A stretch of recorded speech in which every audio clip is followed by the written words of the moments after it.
Content warning for profanity.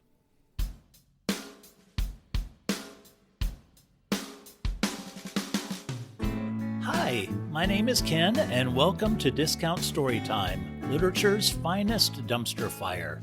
Each week we present an original short story for your listening pleasure, and it's read either by myself or by our resident voice actor Larry. This week's story is Freddy Cat. Enjoy!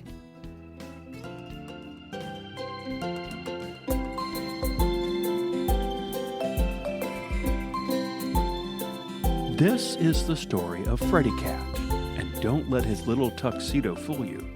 Freddy was not an accomplished cat. Some would call him a free spirit. Some would call him a deadbeat loser. Freddy was young and hadn't found his path yet. You could recognize Freddy anywhere because he had a distinctive marking on his head. His white face had a black line that curved around his left eye and dropped down, which looked like a question mark with his little nose for the dot. And today, Freddy was doing what Freddy did best, wandering. He wandered from town to town, and today he was deep in the woods, wandering his way along, lost in his thoughts, when he heard a sound. A scary sound. Freddy's fur stood up, and he stopped in his tracks. There was only one thing that sounded that terrible. Death ogres. He stopped, not daring to move or even breathe too loudly. Heavy footsteps a short distance away signaled the death ogre was looking for a meal, and his favorite meal was cats. Slowly and carefully, Freddy crawled into a hollowed-out log and made himself as small as possible. The footsteps came closer. Freddy closed his eyes and put all his focus into not shivering, not making a sound. The footsteps were right next to him. Freddy thought, "Please don't smell me, Mr. Death Ogre. Please don't smell me." The Death Ogre stopped and sniffed. A long, uncomfortable silence followed. The Death Ogre's large club smashed the log to pieces. Fortunately, it wasn't Freddy's. Death ogres are very strong and even more dim. This one hadn't considered the possibility of a different log holding its prey. "Must have been nothing," it growled. After another long silence, the Death Ogre trudged off. "Me so hungry. May have to settle for Arby's." Freddy didn't dare leave the safety of his log for several hours, eventually took a nap, and then returned to wandering.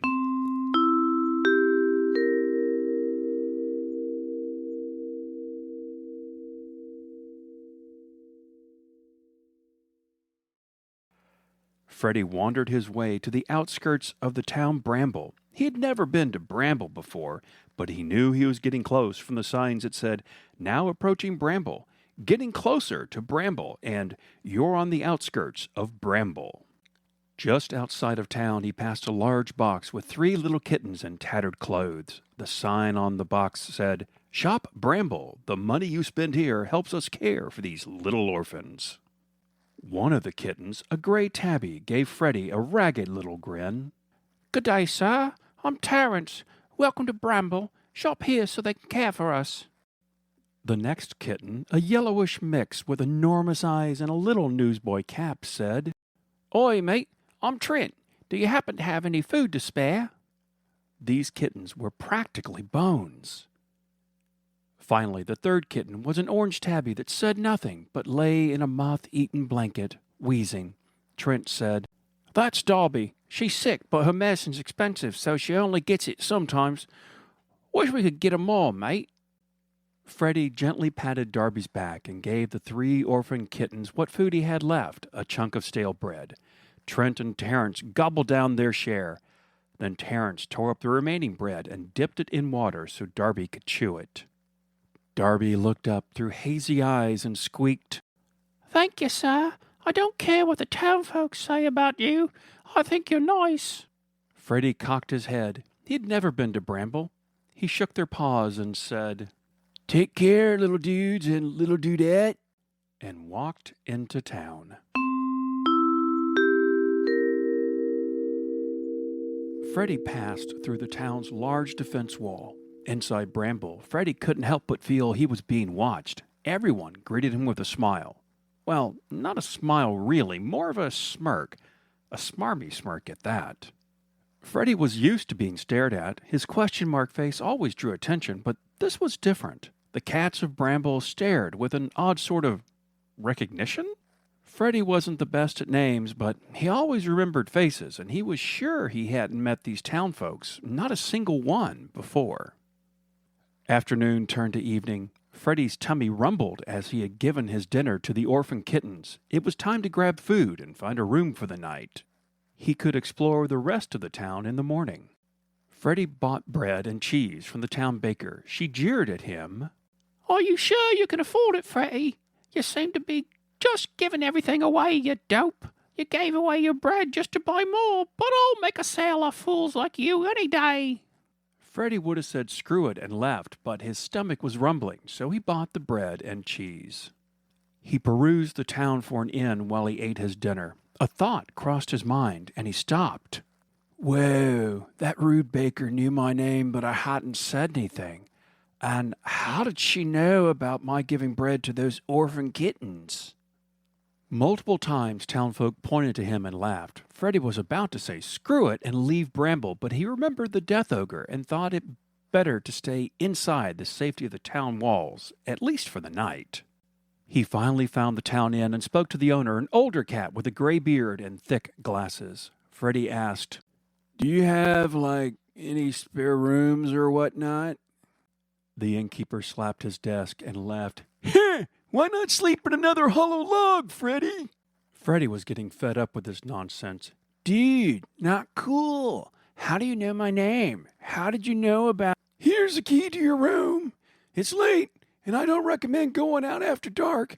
We've had an awful problem with death ogres, as I'm sure you're aware, Freddy. And with that, the innkeeper turned around and walked away. Freddy slept fitfully that night. He dreamed of the orphan kittens, only instead of a box, they were in a large pot over a fire. The death ogre stood next to them, putting on an apron and sharpening knives. Freddy awoke in a cold sweat. Well, not a literal sweat, because he's a cat, but you get the idea. That morning, he decided he'd seen enough of Bramble and it was time to ramble. The only good thing so far was that his bathroom came with a Kohler Statement Vest round showerhead. Kohler has perfected luxury showering with the Kohler Statement Vest variable flow showerhead. Now you may think, but cats hate getting wet. They would really hate a shower. But no, you're both wrong and a stupid idiot face. Cats don't hate showers. Cats hate inferior showerheads. Buy Kohler today, and your cat might respect you. As Freddy walked out of the inn and onto the bustling town streets, everyone looked at him, laughed, and pretended they were hugging something. "What's your problem?" Freddy asked a passers-by. He had had enough, and deciding he wasn't giving the rude baker another cent, he walked the opposite way to leave this wretched town. Then he stopped, because he saw it. Everyone pointed at it, then pointed to Freddy, and laughed. How is this even possible, man? Freddy thought to himself.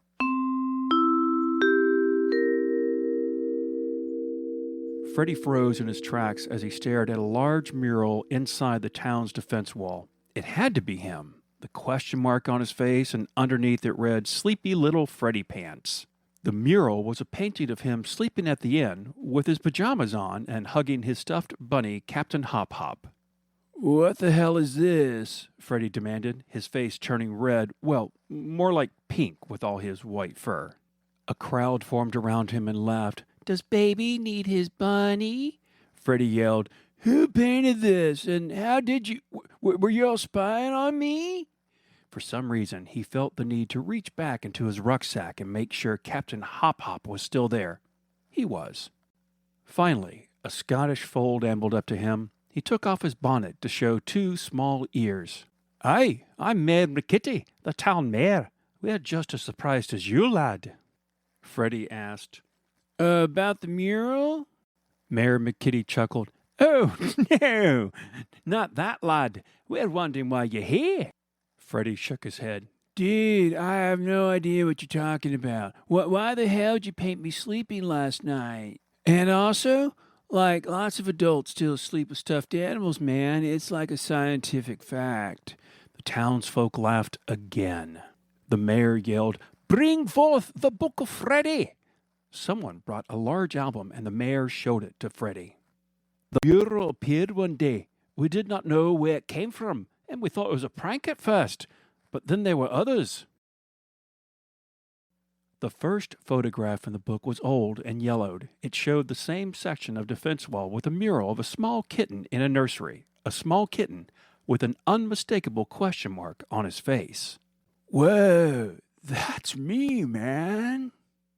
Freddy grabbed the book and looked through the pages. They were all the same photographs, or at least the same part of the defense wall, but the mural kept changing. Each one was a moment in Freddy's life, and not the best moments. Freddy as a kitten getting gum stuck in his fur and having it cut out. Freddy tripping and falling into mud before school pictures. Freddy crossing the stage for his graduation with torn pants. Freddy flirting with a cute girl, oblivious to her giant boyfriend behind him. And on and on. This mural cataloged every single one of Freddy's embarrassing moments, all for these smug townfolk to see. Mayor McKitty said, "We have to thank ye, lad. By watching ye fumble and blow it time after time, we've avoided all the traps in life that you seem to fall in naturally. Your bumbling incompetence is a cautionary tale for us all." Freddy, who was usually mild-mannered, was getting hot under the flea collar. Screw you guys. I just want to know who's painting this, and I want to know now. The crowd gasped and pointed at the mural. It had changed again. Now the mural showed Freddy next to a knife-wielding death ogre. Freddy stammered, Does it always do this? "Yes, it shows what happened, or is about to happen in your life." Well, this is probably many years from now. Probably. I mean, the chances of me having to battle a death ogre is... Help! Help! A death ogre has captured the orphans. A cat ran into the crowd with wide eyes and raised hackles. Freddy muttered, "Fuck me." The mayor winced. "Damn it! Not the orphans!" Someone in the crowd yelled, "If the death ogre eats them, we're doomed. We need those brats to lure in customers." Another yelled, "How did it find us? We haven't had a death ogre here in years." The mayor turned on Freddy. You were hiding in the log and then walked here. The death ogre followed your scent, you fool. You've killed our meal tickets." Freddy panicked and shook his head, but the mayor poked his chest. "You are financially responsible for this disaster. Those orphans made tourists sad, and so they came in to buy our overpriced goods and services. We had a good thing going, and you've ruined it. Fix it." The crowd chanted, "Fix it, asshole! Fix it, asshole!" Freddy was beginning to think maybe this town wasn't so nice. Someone screamed, "Look, the mural changed." The mural now showed the orphan kittens in a large pot hung over a fire. Next to them, the death ogre donned an apron and sharpened its knives. Freddy could be seen up in a nearby tree, helpless. Mayor McKitty snapped, "Trombone kitty! This is no time for trombone practice. Now, Freddy, you caused it. Go fix it. Now." Freddy looked at the crowd. He studied their angry faces before speaking. Listen, man, I know this is scary and whatnot, but we can do this, like, together and stuff. The death ogre can't win against us if we stay united, right? So what do you say?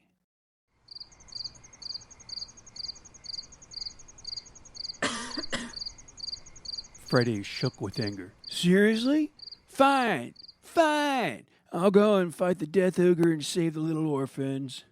Mayor McKitty put his paw on Freddy's shoulder. "Good thinking, son.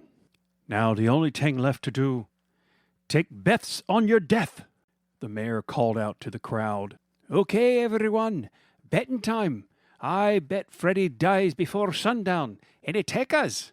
The crowd buzzed to life, and different townfolk shouted, "I bet he gets disemboweled." I bet he gets decapitated. I bet he pees himself before death. So sorry, anyone betting on a dismembered arm? Then a gruff voice cut in. It was Gambling Kitty. Well, I'll bet Freddy whoops that death ogre's ass before bedtime, Mayor McKitty shouted. That's a fool's bet, even for your Gambling Kitty, but I'll take it. What are you betting? Well, I'm betting everything I have on Freddy. All my treasure. Gambling Kitty dumped out his saddlebag. The culmination of his life savings, a dried hairball, 2 crumpled Post-it notes, a small pile of chewed-up fiber internet cable, and his prized, purest, suspended ceiling mount kitchen sink faucet by Kohler. Shop Kohler. Not knowing what to say, Freddy nodded and trudged off when an attractive girl cat grabbed his shoulder. Freddy, Freddy.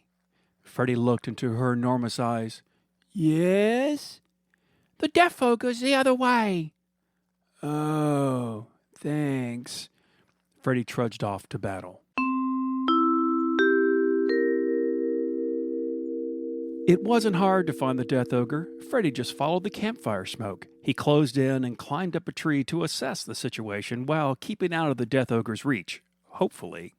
Freddy wasn't tough or strong or particularly bright, but after years of wandering, he learned to be resourceful when needed. In his rucksack were the tools that saved his tail in more than one jam in the past. He pulled out the binoculars and searched the campfire. Sure enough, there was a large black pot over the fire, but no kittens. They were crammed into a locked metal cage not much bigger than a shopping basket. Nearby, the death ogre donned a Kiss the Chef apron and sharpened his knives.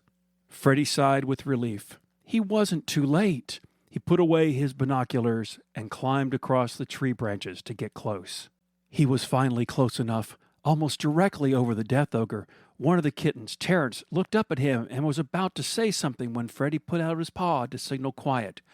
Terrence nodded understanding and whispered to Trent and Darby, whose little eyes widened. Freddy dug in his rucksack and took out his last firework and attached some fishing weights. Then he lit the fuse and threw the weighted firework far away from the campsite, hoping it would still go off. While waiting, he pulled out a long rope and quickly unwound it. He waited. Still no explosion. The death ogre finished sharpening his knife and walked to the kittens. He took out a key and was about to unlock the cage when the firework went off. Huh? What was that? The death ogre rushed away to investigate. Freddy quickly lowered the rope to the cage. Hurry, little dudes and little dudette. Tie this to the top of the cage.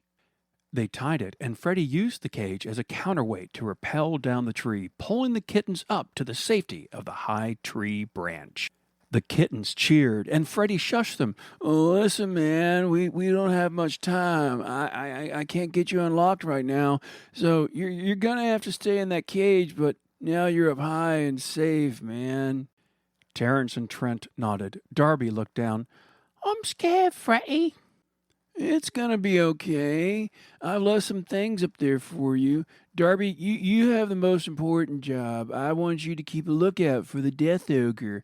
And to help you all stay brave, I put my stuffed bunny, Captain Hop Hop, up there. You give him big hugs and let us know if you see the death ogre coming back, okay? Darby pulled Captain Hop Hop through the cage, gave it a big hug, and nodded. Terrence and Trent, do you see what I left for you two? They nodded, and Freddy explained the plan. The death ogre searched for the noise, but quickly gave up, mostly because his stomach was rumbling and he swore not to be defeated into eating Arby's again, not when there was tender, juicy kitten meat waiting at his camp. But when he returned, the basket was gone. The death ogre looked around, knowing he had left it somewhere. The death ogre looked around, but no cage. Then, out of nowhere, a cat with a question mark on his face strolled into camp.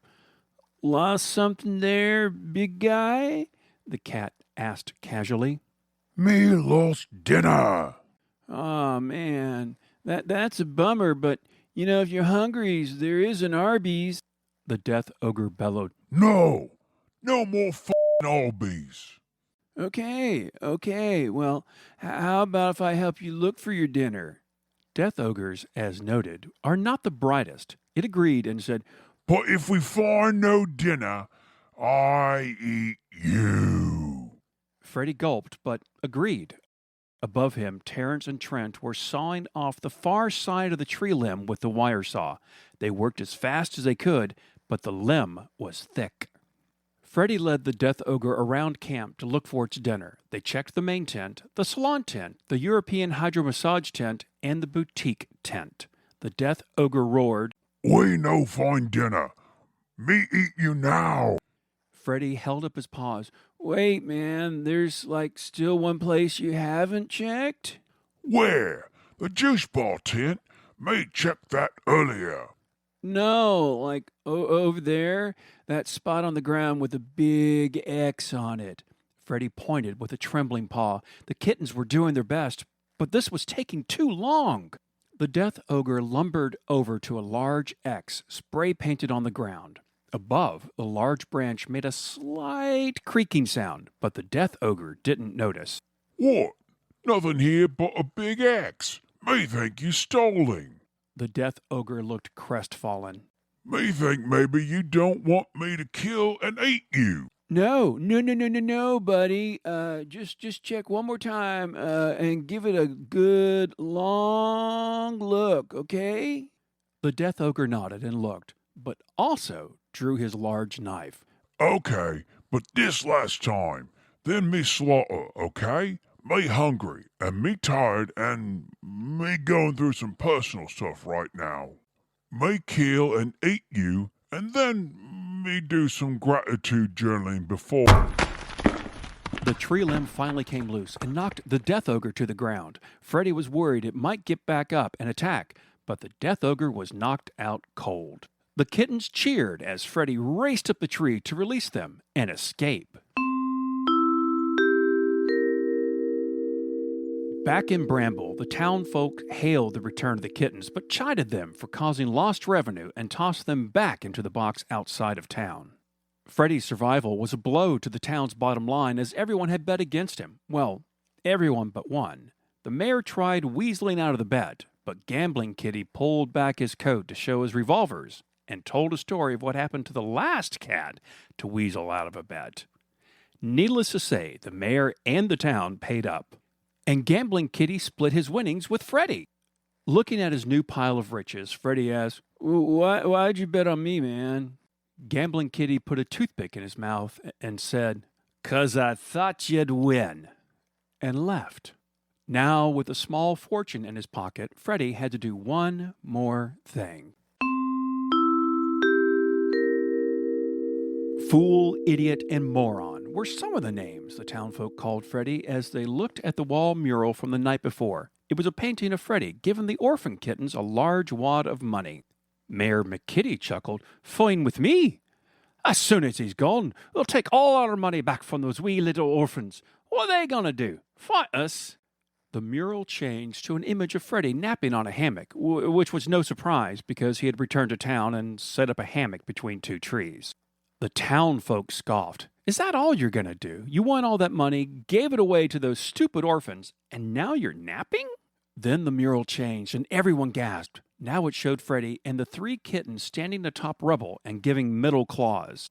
Mayor McKitty marched up to Freddy to demand an answer when it happened.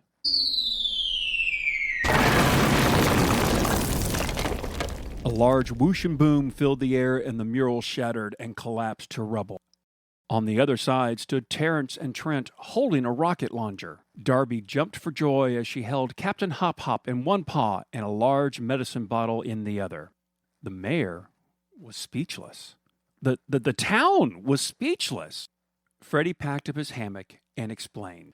Well, I knew you'd see whatever I did as long as that stupid mural was around, so I paid my new little buddies to get a rocket launcher. Freddy and the kitten stood on top of the rubble that was once the defense wall, gave Bramble the middle claw, and walked out. This is the story of Freddy Cat, Some would call him a free spirit. Some would call him a deadbeat loser. But Freddy had found 3 little kittens to care for as if he were their father. Well, maybe not their father. How about cool uncle? Still not right. Maybe slightly older, responsible cousin. Or slightly older, sometimes responsible cousin. Close enough. They were a family. The end.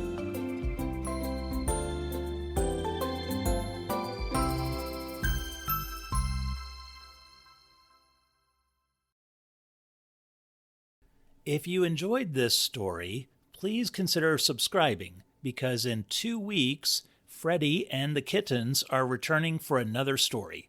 Next week, we have the last of our our tranche of horror movie-based stories with Roasted Corn, based on Stephen King's Children of the Corn short story. Also, at the end, I am going to be subjecting you guys to my first attempt at recording music. So I'd like to do something at the end of the show, a little relaxing, a little moment of zen and I love music and I play different instruments. And so this is my attempt at recording music. This is Crazy by Willie Nelson, and I hope you enjoy it.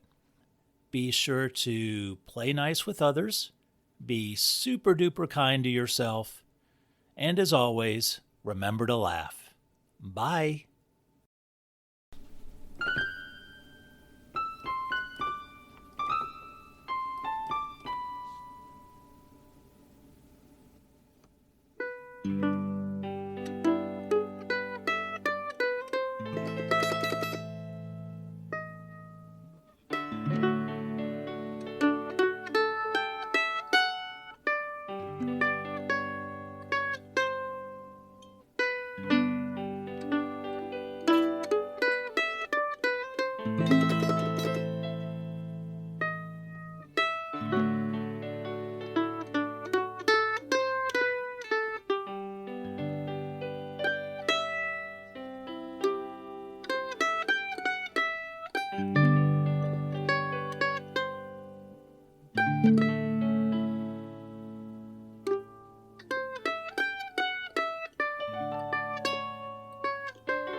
This episode was written and produced by Ken McCann, performed by Larry Little.